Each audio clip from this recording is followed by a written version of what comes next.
Olá, hoje a gente vai mergulhar numa história fascinante e, olha, às vezes bem estranha, a de como a psicologia e o direito resolveram andar de mãos dadas. É uma viagem que mudou completamente o jeito que a gente entende o crime e a justiça.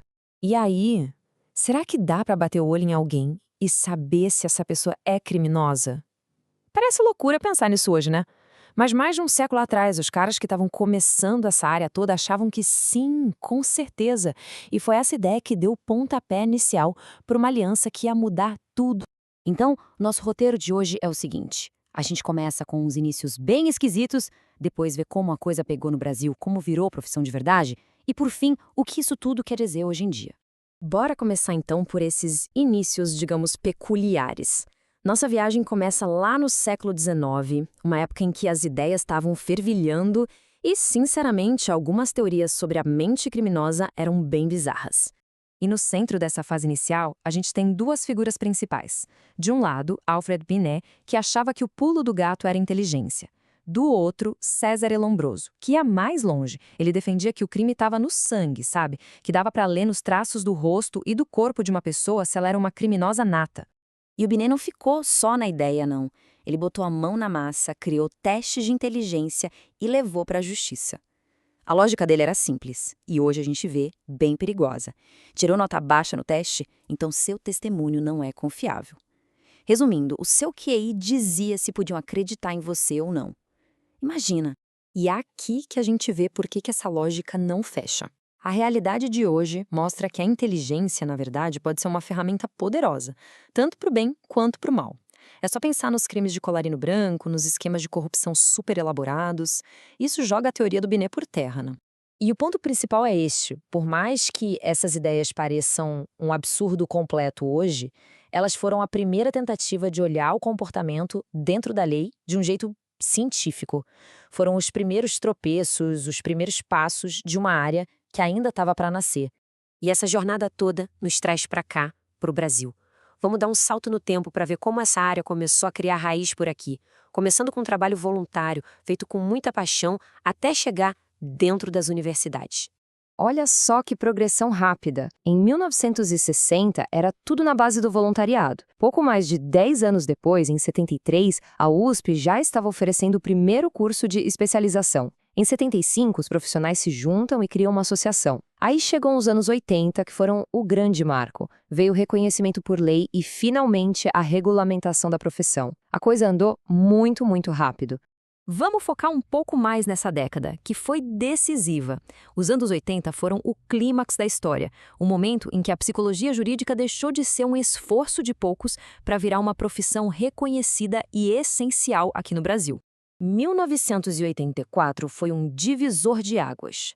A Lei de Execução Penal chegou e formalizou a presença dos psicólogos nos presídios, abrindo a porta até para cargos de direção.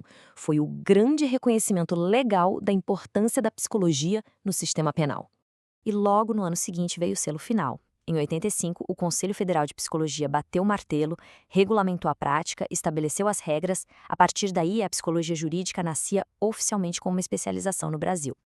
Ok, a gente já passou pela história, agora vamos aterrissar no presente. Afinal, o que exatamente esses profissionais fazem? A área tem uns nomes diferentes que às vezes confundem um pouco. Jurídica, forense. Vamos decodificar isso. Pensa na psicologia jurídica como se fosse um guarda-chuva bem grande. Debaixo dele, cabe toda e qualquer aplicação da psicologia em assuntos da lei. Não importa se é num presídio, numa pesquisa acadêmica ou num tribunal. É o conceito geral. Agora, um nível abaixo, a gente tem a psicologia forense. A palavra-chave aqui é autônoma. O psicólogo forense não trabalha para um juiz. Ele atua de forma independente. Ele investiga, explica o comportamento, age como um consultor. É o lado mais investigativo da coisa, sabe? E aqui está a prática mais específica, a psicologia judiciária. Esse profissional, sim, trabalha diretamente para o sistema de justiça. A função dele é produzir laudos e pareceres imparciais para ajudar um juiz a tomar uma decisão. Um exemplo clássico é numa disputa de guarda. Então, onde esse trabalho acontece no dia a dia? Pensa nas varas de família, ajudando em decisões super delicadas sobre guarda de filhos. Nas varas da infância e juventude, com jovens em conflito com a lei. também em avaliações criminais bem complexas e, claro, no sistema penitenciário, com foco na reabilitação das pessoas. E para a gente entender o nível de sofisticação e importância desse trabalho hoje, vamos ver uma das suas aplicações mais impressionantes, a chamada autópsia psicológica. Isso é basicamente um trabalho de detetive da mente. O psicólogo não examina um corpo, mas sim uma vida inteira.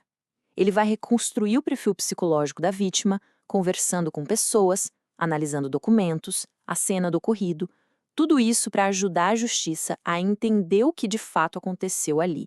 E o impacto disso vai muito além do tribunal. Para uma família que perdeu alguém de um jeito trágico e sem explicações, a autópsia psicológica pode trazer respostas. Pode trazer paz, aliviar a culpa e permitir que o processo de luto finalmente possa começar. Das teorias sobre o criminoso nato até técnicas sofisticadas como a autópsia psicológica, a jornada dessa área é impressionante. Isso nos faz pensar: quais serão os próximos desafios dessa aliança entre a mente humana e a busca pela justiça? Uma coisa é certa: a evolução não para por aqui.